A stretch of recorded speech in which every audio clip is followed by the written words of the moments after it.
The first thing people always noticed about Nadia Okafor was the left side of her face, not her eyes, dark and calm, carrying stillness found only in people who had witnessed things that permanently rearranged their interior landscape, not her voice, which was low and even and never rose above the volume required for the person in front of her to hear it. The left side of her face. Always that. The scarring began just below her left ear and swept down along the jaw in raised, pale pink tissue contrasting sharply with her deep brown skin. It pulled slightly at the corner of her mouth, giving her resting expression a quality people misread as a permanent frown. The scarring continued down her neck, disappeared beneath her scrub collar, and resurfaced on the back of her left hand, a topography of survival she had long since stopped seeing in the mirror. She had been wearing long-sleeve scrubs for 11 years, not to hide, but because the pressure garment helped with the nerve sensitivity on cold mornings, and Chicago's Mercy Presbyterian was aggressively cold from September through April. It was a Tuesday in February. She walked the long hallway from the elevator bank to the nursing station, carrying 2 coffees and a manila folder of overnight handoff notes she had stayed 30 extra minutes to complete properly. This was the texture of her mornings, precise, functional, unremarkable by design. The ICU at Mercy Presbyterian occupied the entire 4th floor of the East Wing, 18 beds, 16 occupied. Human beings in various states of mechanical and pharmacological intervention, all of whom were alive this morning in large part because of the overnight nursing staff. Nadia set Darnell's coffee on the counter beside him without a word. He picked it up without looking from the computer screen and drank half of it in one long pull. Bed 9 had an episode at 4:30, he said. I paged the attending. Took him 11 minutes. Who was covering? Rice. Nadia set her own coffee down and opened the manila folder. Response time? 11 minutes and 40 seconds. I counted. She made a note in the margin without inflection. And the patient? Stable. I managed the pressure drop before Reese showed up. He took credit in the chart. He always does. Darnell finally looked up at her over the rim of his glasses. There was something careful in his expression.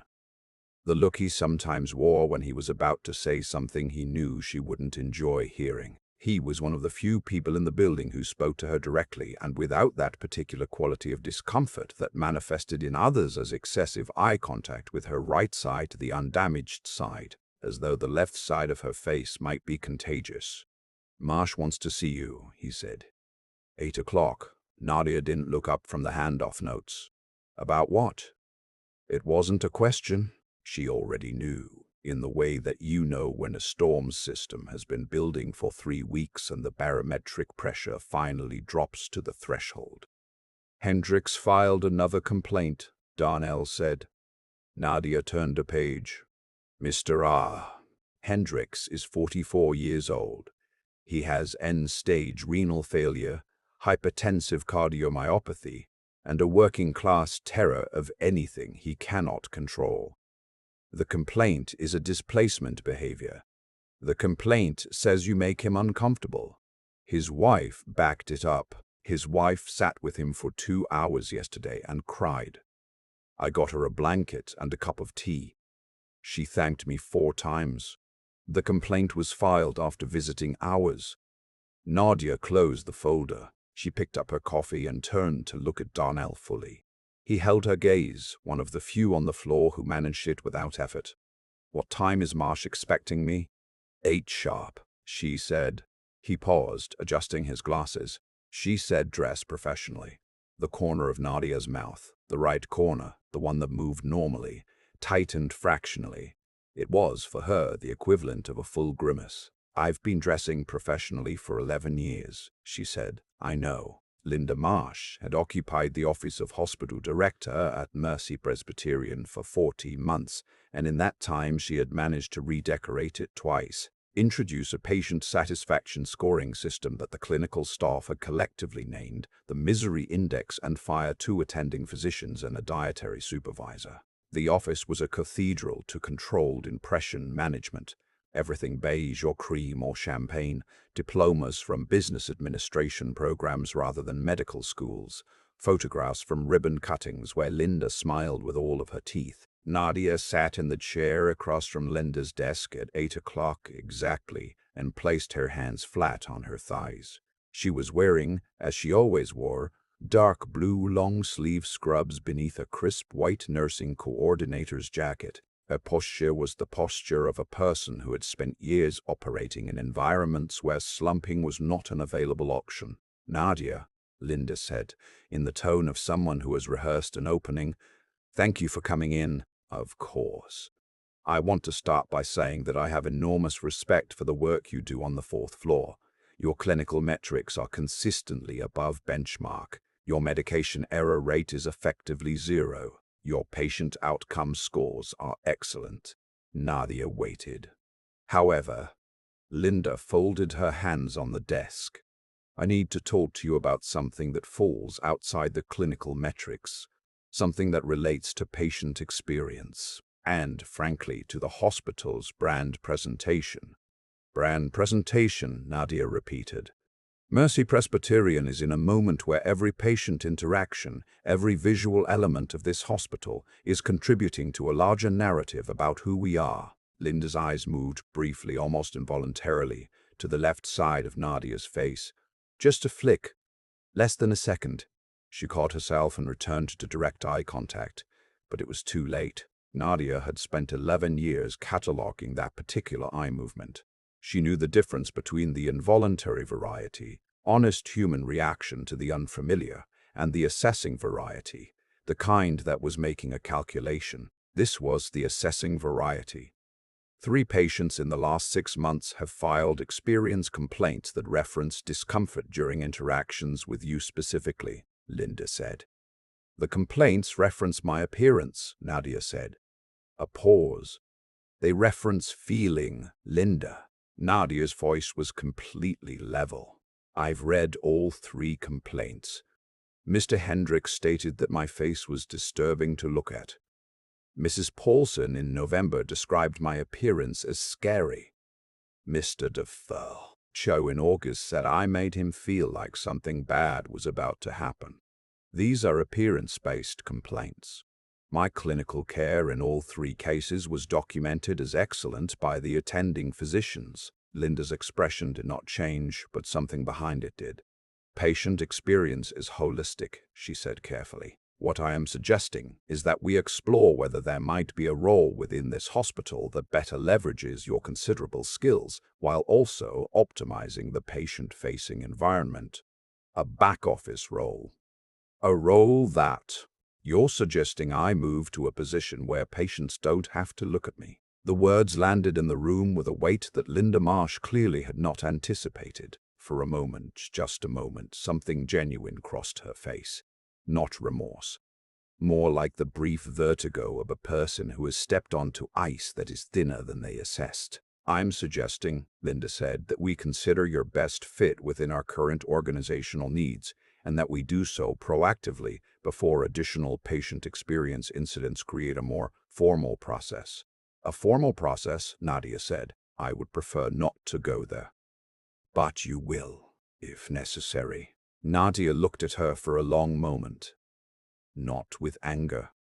Not with the desperate expression of someone fighting not to cry. She looked at Linda Marsh with the flat measuring calm of a person who has sat across from far more dangerous people than this in far more consequential rooms, and has never once in her adult life been the first to look away. "I see," Nadia said. She stood. She picked up the manila folder and set it on the desk. "That's my overnight report from last night," she said. "Bed 9 in the ICU had a pressure drop at 4:30 a.m. The attending response time was 11 minutes 40 seconds. I managed the event before he arrived. If I had been in a back office role at 4:30 a.m., the patient in bed 9 would likely have arrested." Linda looked at the folder but said nothing. "I'll give you time to consider your options." "I don't need time," Nadia said, "but I think you might." She walked out, closing the door with a softness that was, in its own way, louder than a slam. Part 2. The oral literature of silence. Darnell handed her a fresh coffee in the corridor without a word. They walked toward the elevator in silence before he spoke. How bad? She wants me in a back office role. All gone. Darnell was quiet for 3 full seconds. Because of the Hendricks complaint. Because of the Hendricks complaint being the current pretext, yes. Nadia, it's fine. The elevator arrived. She stepped in. It's not the first time, and it won't be the last. Institutions move in the direction of least friction. You're not friction. You're the best ICU nurse on this floor. You're probably the best in the building. I know that. She said it without ego, the way someone states a clinical fact. It doesn't change the calculation she's making. Darnell took his glasses off, rubbed the bridge of his nose, put them back. So what do you do? Nadia looked at the elevator doors. In the polished stainless steel she could see the distorted reflection of her own face. The left side and the right side both present, both hers, the scarred and the unscarred together making up the whole of a person who had been many things in her life, and was currently, specifically, a floor 4 ICU nurse at a hospital in Chicago whose director had just told her that her face was bad for the brand. I do my job, she said, until I don't. The elevator opened and she walked out. The morning moved with the relentless forward momentum that ICU mornings always had. Medications administered, lines checked, ventilator settings assessed, families updated with a combination of clinical honesty and human gentleness that was, in Nadia's view, the most demanding skill in nursing and the one least acknowledged in any performance metric. She worked with the same quiet efficiency she always brought, without once thinking about Linda Marsh or the conversation in the champagne-colored office. At lunch, she sat alone in the staff break room and looked at the window, a view of the service alley, a single bare tree surviving there through sheer structural stubbornness. She had been looking at that tree for 11 years. Manny had noticed it the first time he visited her at work, the only time he had stood at this window and said, "That tree is trying very hard, and I respect it." Manuel Rodriguez, 41 years old, Deputy Assistant Secretary of Defense for Special Operations and Low-Intensity Conflict. The youngest person to hold that position in the department's history. She had known him by a different name, in a different place, when his primary qualification was not his Harvard degree or his years at the Joint Special Operations Command, but his ability to remain calm while bleeding. She had saved his life in the dark, in a burning vehicle, in a place she was not permitted to name, in circumstances that officially had not occurred. He had been 28. She had been 27. The fire had come from a fuel line rupture on the driver's side, her side. She had pulled him out first, then 3 others. She had gone back in a 4th time for the 5th man, and the fire had found her. The doctors in Germany told her she was fortunate, predominantly cosmetic. The nerve involvement was manageable. She had looked at the ceiling in Landstuhl and thought, 5 people are alive who were not going to be alive. It had seemed, and continued to seem, a satisfactory accounting.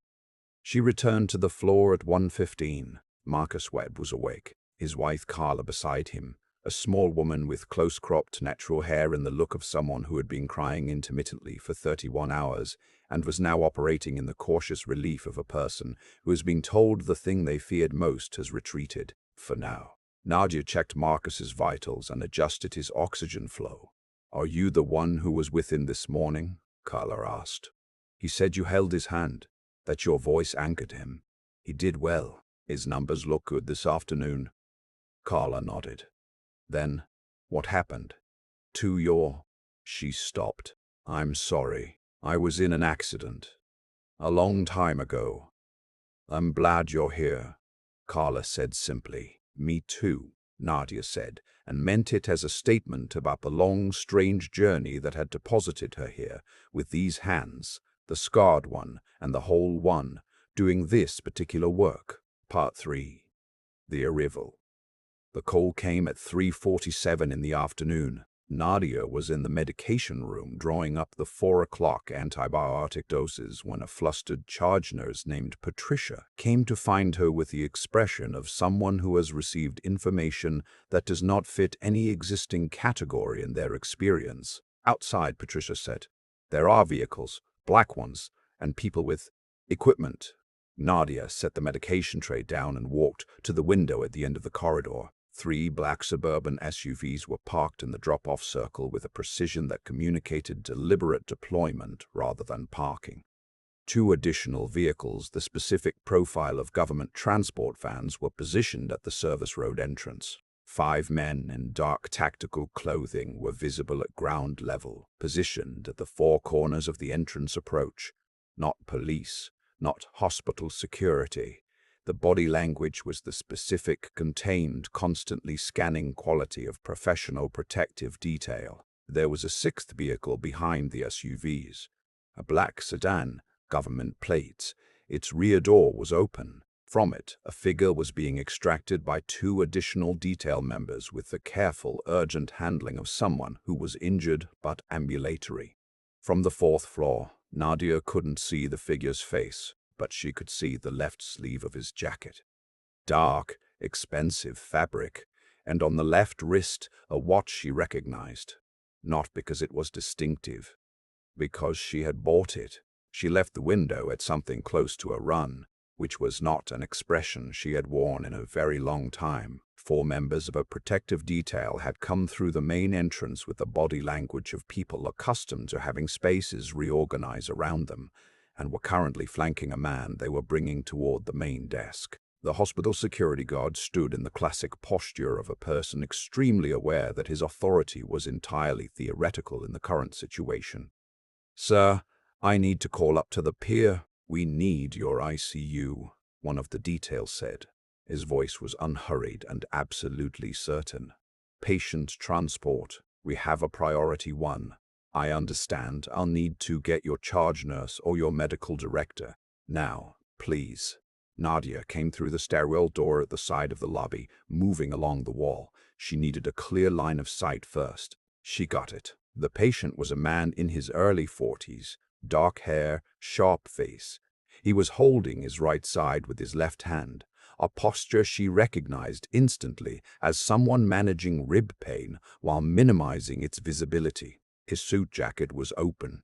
His white shirt had a dark stain spreading from the right side low, not arterial, not the bright, impossible red of something catastrophic, but the persistent dark that said something had been bleeding for longer than it should have been. She had known that face for 15 years. It had been 28 years old the first time she saw it. Ash-white and terrified in the back of a burning vehicle. She crossed the lobby at a pace that was not quite running, but covered the distance in the time that running would have. "Manny," she said. The protective detail moved, 2 of them shifting to intercept. She stopped outside arm's reach and held her badge up. "Nadia Okafor, ICU charge, nurse, 4th floor."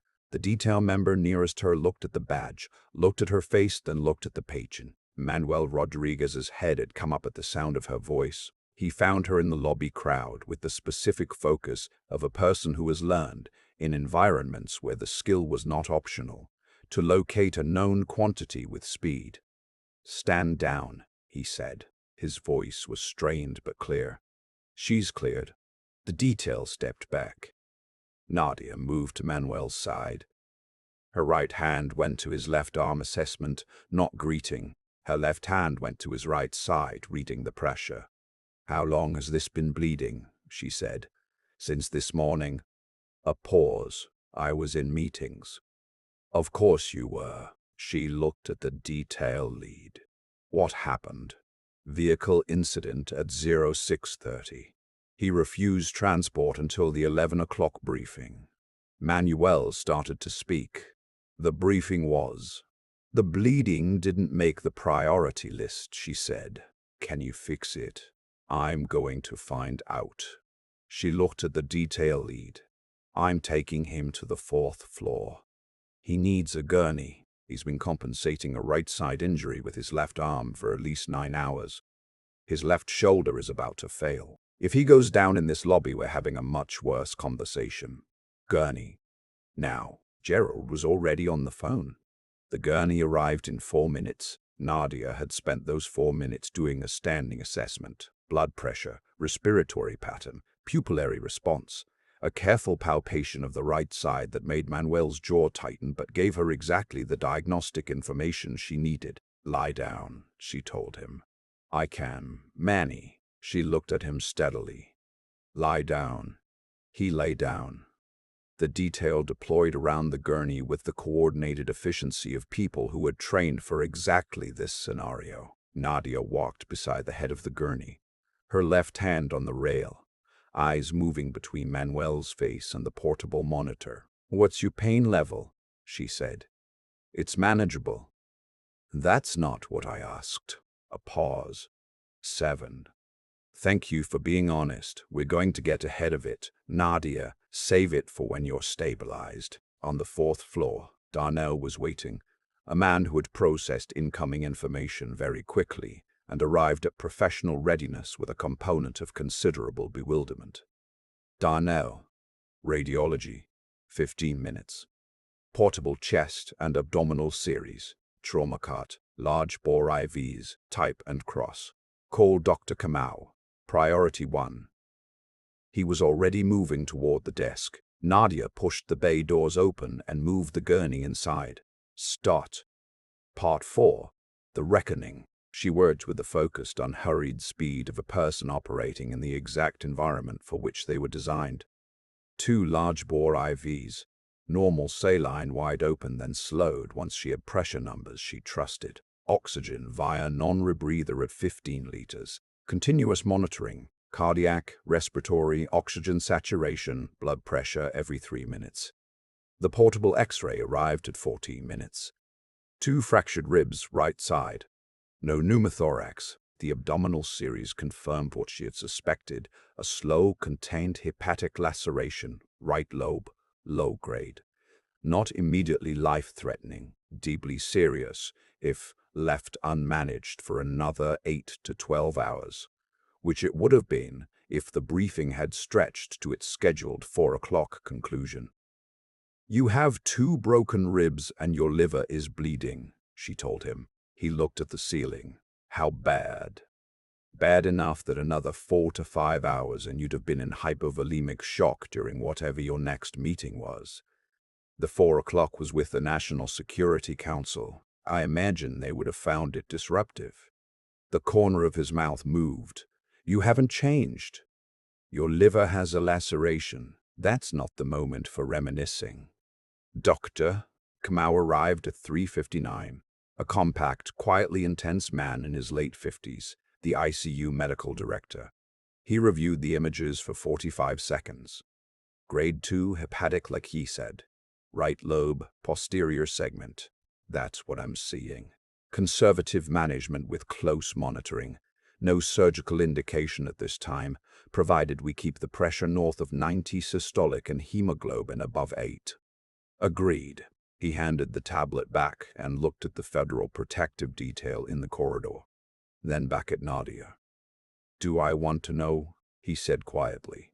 "Probably not." Kamau nodded, the particular acceptance of a man who has learned to identify the questions that don't require answers. "I'll co-sign your orders and check back in an hour." He left. Nadia stood by the side of the bed in the quiet that arrives after the acute phase is managed and before the next phase begins. Manuel turned his head to look at her. "You look good," he said. "You always say that." "I mean it every time." She looked at the monitor. Blood pressure 102/68. Oxygen saturation 97. Heart rate down from 103 to 89. "You should have come in this morning." "I know. You knew then, too." "Yes. But the briefing was. The briefing was about troop disposition in 3 active theaters," he said. "It mattered. You matter." He was quiet for a moment. "That's not a calculation I make in the same direction you do." She had known that about him since the beginning.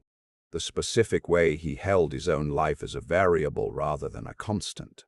"You're going to be here for at least 48 hours. There will be calls." There can be calls. You're not walking out of this unit until Kamau clears you. He recalibrated.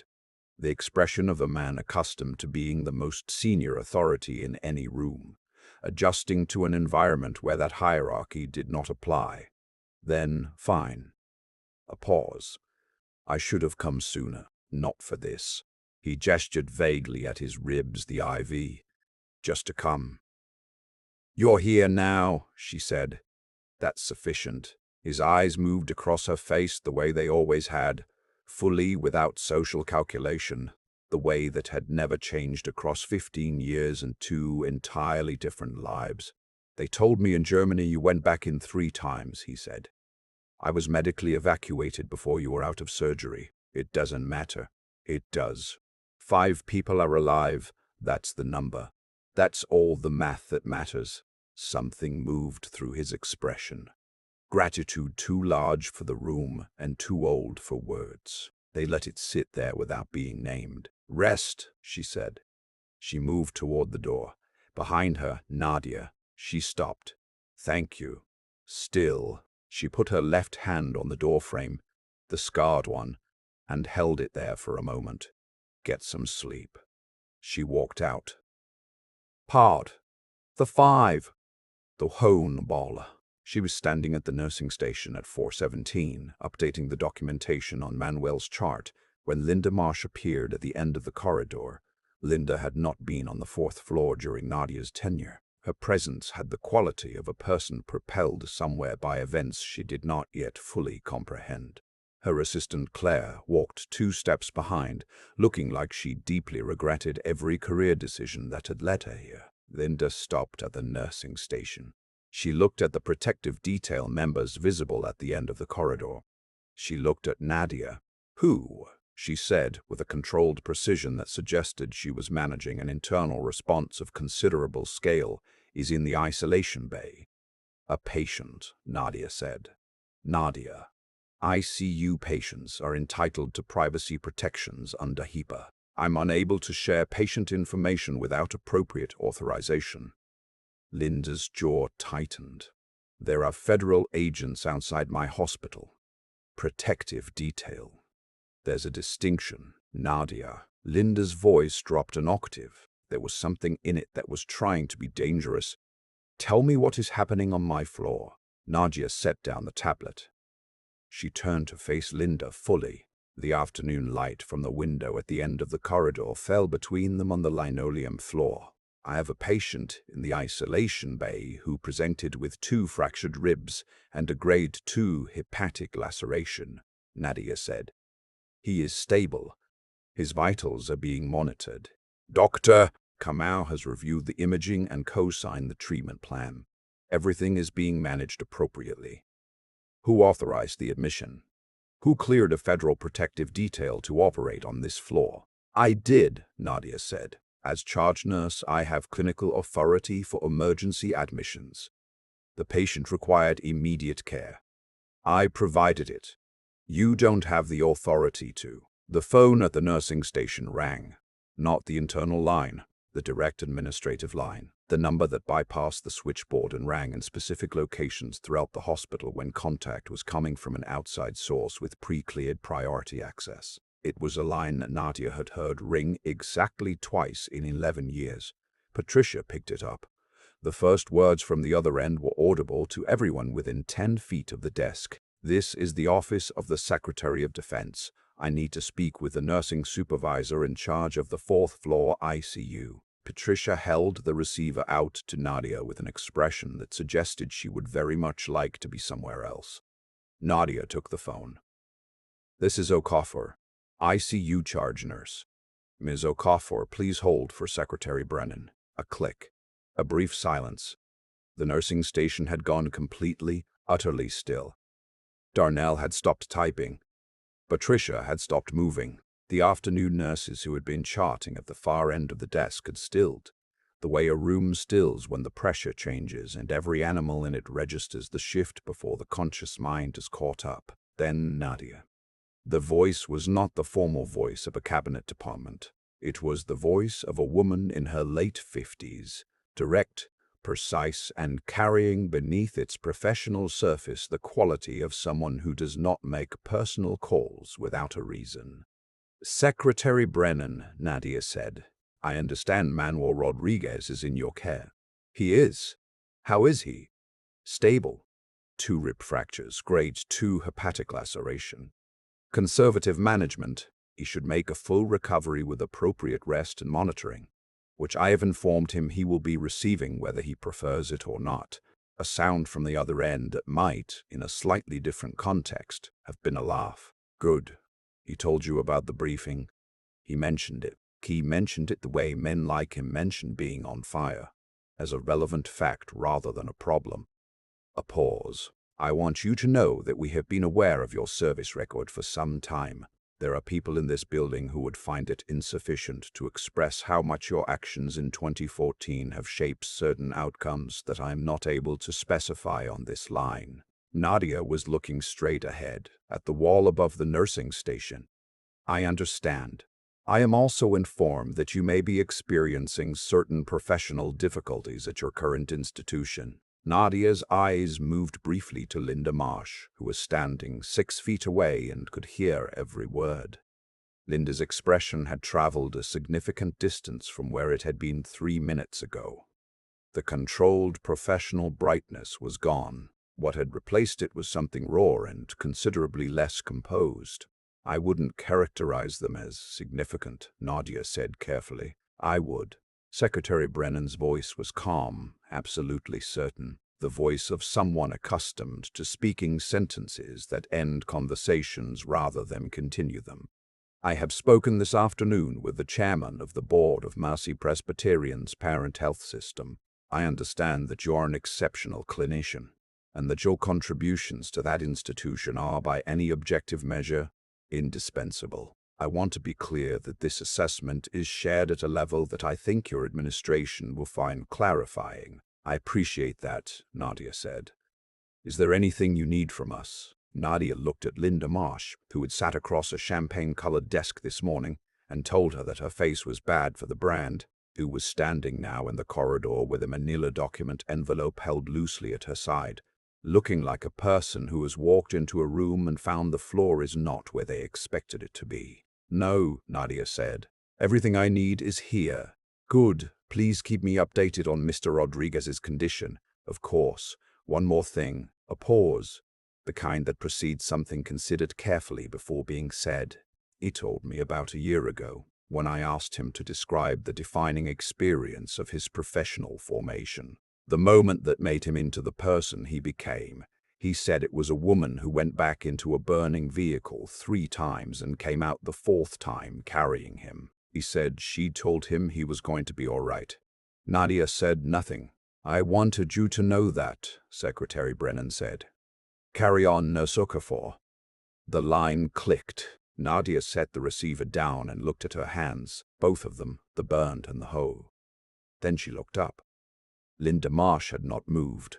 Her face had the quality of a landscape after a geological event. Surface still recognizable, underlying structure permanently rearranged. The envelope hung at her side like something that had lost its purpose. Claire was trying to achieve invisibility. Darnell had not moved, adjusting an entire understanding he'd had of this quiet nurse in the dark blue scrubs. "Linda," Nadia said. Linda blinked. The first voluntary movement she had made in approximately 30 seconds. "I have 14 patients on this floor who need monitoring," Nadia said. Her voice was exactly what it had always been, low even, at the precise volume required for the person in front of her to hear it. Nothing about it was triumphant or pointed or calculated to land in a particular way.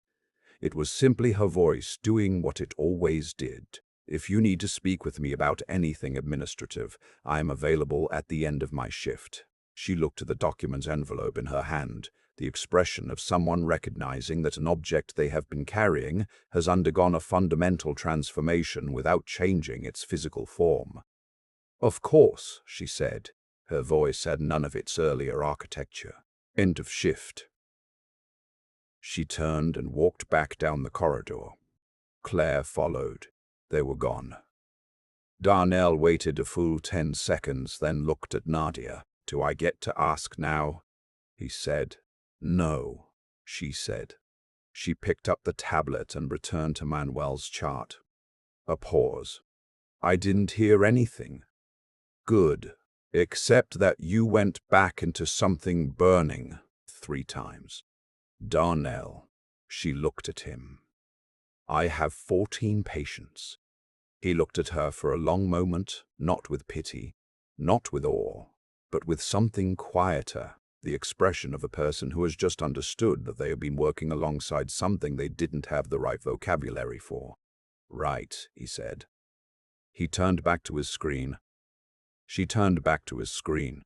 The ICU breathed around them, the rhythm of machines, the soft footsteps between bays, the beep and hum of a place on the frontier between what the body could endure and what it could not. She had work to do.